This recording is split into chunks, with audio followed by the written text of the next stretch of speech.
It is day number 8 of Vlogmas and it's time to do a little bit of a stagey scavenger hunt.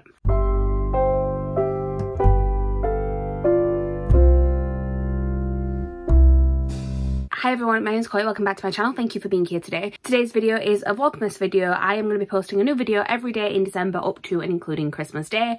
I'm doing a mixture of bookish and theatrical content, and today is actually where the two of those combine, because for day 9 I'm going to be doing a scavenger hunt that has a little bit of a theatrical theme. So I always enjoy doing the do I have that book challenge videos, but I'm running out of some of them to do. So I decided I'll just get people to give me prompts, but I decided to task my friends with giving me prompts and to ask them to make them theatrical related. So these are prompts that are either going to be inspired by shows, or I know Smash says that she sent some in and they are more just inspired by theatre in general. But basically they have sent me them on emails. I have not looked at these. I've sort of opened them just to make sure that they came through, saw some titles of shows, and then very quickly glanced away because I would like this to be an actual scavenger hunt where I am running around like a crazy person, because that's my favourite thing about these videos.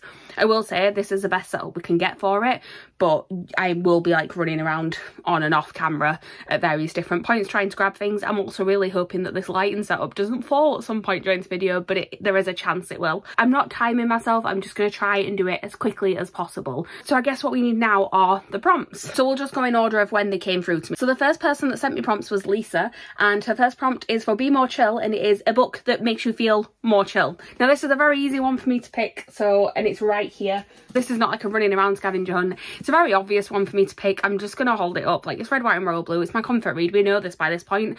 Like, was I gonna pick anything else? But it lets me show off this like special pretty edition. Look at it going like crazy in the camera. And she's asked me to find a book with a strong female protagonist. I have quite a few of these. I'm just gonna try and pick one a little bit different than usual. Which one? Why is it like now everything that could be like everything that's coming to mind, I'm like, I spoke about that too much, I need to go with a different book. I will find something. You know what, no, I don't speak about this series enough. Like, I speak about other books by this author, but I'm currently rereading the first book in this series and remembering quite how much I love it, and it is a Poppy War series by R.F. Kuang. So this one's Dragon Republic, just because I don't actually know where the Poppy War is at the minute. Like I said, I'm halfway through reading it. I think I've left it downstairs. But I would say Rin is a strong female protagonist, and actually a really good example of this, because I like disagree fundamentally with a lot of the like decisions that Rin makes in these books, but I admire her for having like the strength to make those decisions. And she is like leading people in war, which is very much typically like a male thing to do. So yeah, strong female protagonist. It's Rin from the Poppy War series. And then the last prompt that Lisa has sent is for But I'm a Cheerleader, which is a musical that we also went to see together recently, and she has said a book with a queer main character. There are many of these on my shelf, so I'm just going to decide which one I want to recommend to you at the minute. Do you know what? I recently read an arc of the new Sophie Gonzalez one, and I feel like I haven't spoke about how much I liked Sophie Gonzalez's writing in a while. So let's hold up Perfect on Paper. This is about a girl who gives like a relationship advice anonymously in her school, but then her identity is found out and she gets blackmailed by somebody to help him win his girlfriend back. This has got a bisexual main character. There are also other LGBTQ plus characters within this book. Works perfectly. This is probably my favourite of the Sophie Gonzalez books that I've read. So thank you, Lisa, for those prompts. Let me now go to Meg's. I know she's given me quite a few, so I'm going to try and like do rapid fire through these and like really do it like a scavenger hunt. Okay, so the first one that we've got here is Les Mis, which is a book set over many years. Okay, again, I have an answer for this, but I feel like it's too obvious. Like, I could just pick up Seven Husbands of Evelyn Hugo. I definitely could. Oh, you know what, I'm gonna, no, because that's a spoiler. There's one that I was going to pick, and like, that is a massive spoiler. Addie is also way too obvious for this. Why am I trying to make it more difficult for myself? Like, why do I do this? What else have I got?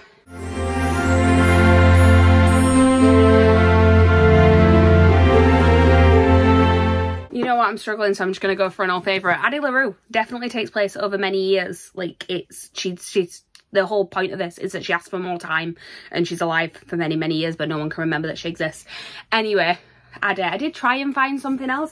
I did have another answer for this, but it's like, I feel like if you have like the general synopsis of this book, it doesn't sound like it's going to take place over many years, and then suddenly it does, and I don't want to spoil that for people.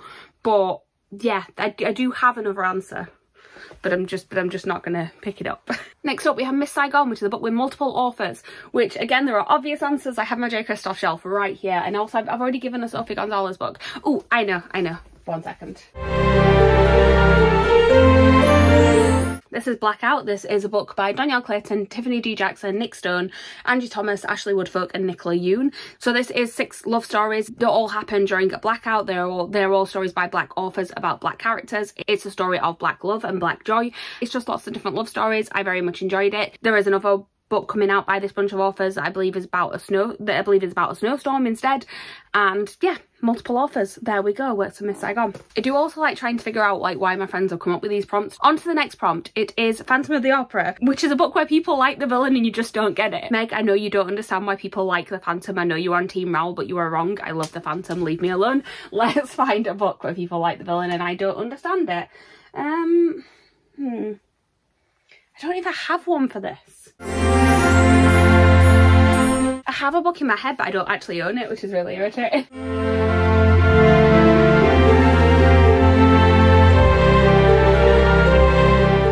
Okay, so I think Meg may have actually flummoxed me with this one. Like most of the books that I've got is either a villainous character who I don't like because we're not supposed to like them, or it's the ones where they're not really a villain anyway and I do like them. Like I'm thinking of like something like Ballad of Never After. Like I do like the villainous character in there and I stand by, and I do think that there's going to be some twist at the end and they're not actually going to be as bad as you maybe think they are. I think the one I can think of but I don't own the book of is Kingdom of the Cursed, the Kerry Maniscalco one, because I just did not get like people's obsession with Raph in that. The only other one that I could think of that potentially fits but not really is that in Vicious, like both of these main characters are very morally grey. We've got Eli and we've got Victor, and although they both do bad things, I very much think that Victor is the one that is more in the right than Eli. Like with Victor I can understand his thought processes sometimes, whereas with Eli I'm just like, no, like you were a bad person, go away. But I still enjoy him as a character. Like he's a bad person but I still like find it interesting to read, so I don't think it really counts, but that's the closest we're gonna get. Next up we have My Fair Lady, which is a book with a love triangle that you weren't happy with the ending of. Again, I don't think I have one because I don't read that many love triangles, and when I do, like I'm generally okay with it. Like there's a bit of love triangle in Caraval, I was fine with the ending of that. There's a love triangle in The Hunger Games, I was fine with the ending of that. I'm just looking around at ones that I've got on my shelves. Oh, this one could work, kind of, again. But I do need to reread this and my mind might change. Shadow and Bone, it's not necessarily a love triangle. There were actually like potentially 3 love interests that could have worked in this book for Alina, and I wasn't particularly happy with the one that she ended up with just because I found that character a little bit dull. But having watched the TV show, I like that character more. So and I think on a reread, I may understand that character more. I wasn't mad at her for choosing him. I completely understood it, but I was just a bit like, meh. There was another character that I liked that like could have potentially been a love interest but was kind of like written off as a love interest like earlier on than the other two and wasn't like necessarily one of the main ones that people was rooting for, but I just really liked that character, so I would have liked like him to have a happy ending. But then again there is more in this world, so maybe that has happened since. I'm not going to tell you, but yeah, possibly this one. Like I think no matter what way it went, I wouldn't have been too happy with it because I was just like, do we really need Alina to have a love interest at the minute? Just let her get on with life. She doesn't necessarily need to have a romance, it's fine. Next up we have Joseph and the Amazing Technicolor Dreamcoat, which is a book about a big family. These ones I should have quite a few. I feel like I've got a few. Oh, where is... So it's going to be a really random one to pick out, but... Save the Date by Morgan Matson. This is one that I haven't read in a while. This is all set around a wedding and it's all like the family coming together for that wedding and the drama that comes alongside that. Morgan Matson, I think I've read like 3 of her YA contemporaries and I've enjoyed all of them, but I own like 6 of them and have not read the other 3 and just don't find myself reaching to pick them up. But then every so often I remember like, oh no, I had a really good time with that one and this was the first one I read. So yeah, there is a big family in this. Because I mean on the back it says all of her siblings are back in town, so I can't remember how many she has, but I remember it being like a fair amount. Next up we have Waitress, which is a book that came out in 2015. This is very specific. I'm assuming this is when Waitress came out. I am just going to pick up random books and see when they came out because like I'm not going to try and avoid ones that I would normally say because like I'm just going to go for ones that I know were around about that era.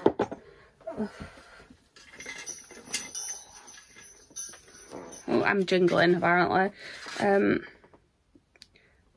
Why are you a year too late, haven't I?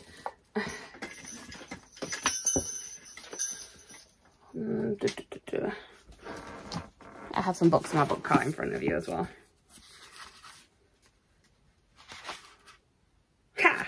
A Dark Shade of Magic came out in February 2015, apparently, according to, it says first Titan edition, February 2015. So there we go. I've not managed to like avoid the obvious ones, but I just knew that like V. Schwab has had a fair amount of books out since this one. So like 7 years ago sounds about right. And there we go.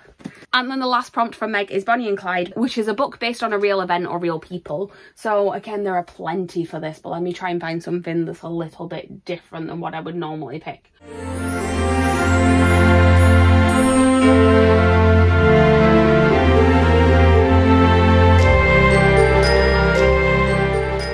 So twisting it a little bit and going with a really random one on my TBR shelf, but it is Rodham by Curtis Sittenfeld. So this is a novel that is about like what would have happened if Hillary Clinton had never married Bill Clinton. And I'm really interested in American politics. Like there's something about it that I just get really invested in. I think it's because like like American politics affects everyone in the world, but also I'm far enough removed away from it that it doesn't completely stress me out. I find it really interesting to read about, and I bought this one thinking I'd read it fairly quickly, and then I didn't. But it is definitely based on real people. It's just not a real situation because she did marry Bill Clinton, spoiler alert. I will say I've taken a bit of the drama out of this scavenger hunt because I keep putting the books back afterwards. Normally I just sort of like get them, throw them down and then move on to the next prompt.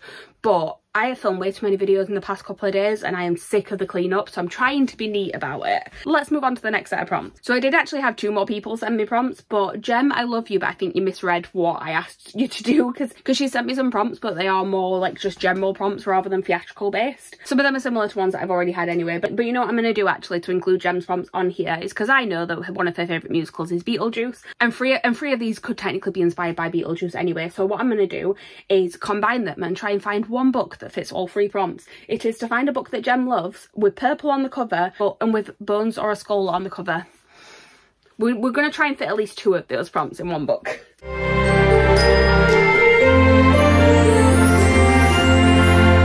And now my mind is just going blank of like what books that Jem actually enjoys. Like, why?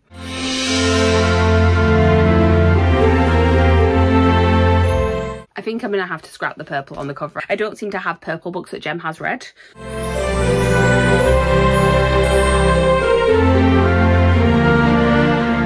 We're going to go with one that I used earlier but didn't actually quite fit the prompt, but does fit this prompt. It is, I believe it's one that Jem loves. She loves V. Schwab. I feel like she's read this one. I hope she's read this one. If not, she will be reading it soon and I know she will love it. And it does have bones on the cover because it's got a little skeleton hand there. So Vicious by V. Schwab.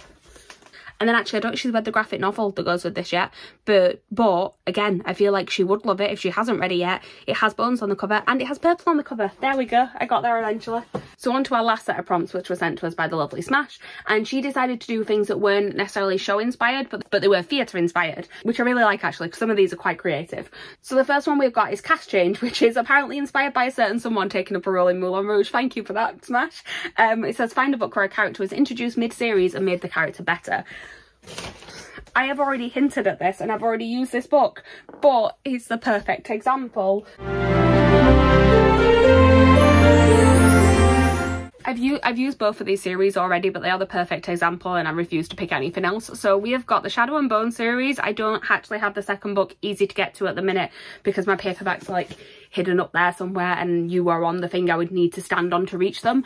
But Nikolai in book 2 of this, Nikolai is my favourite character in the Grishaverse. I love him so much, so that works.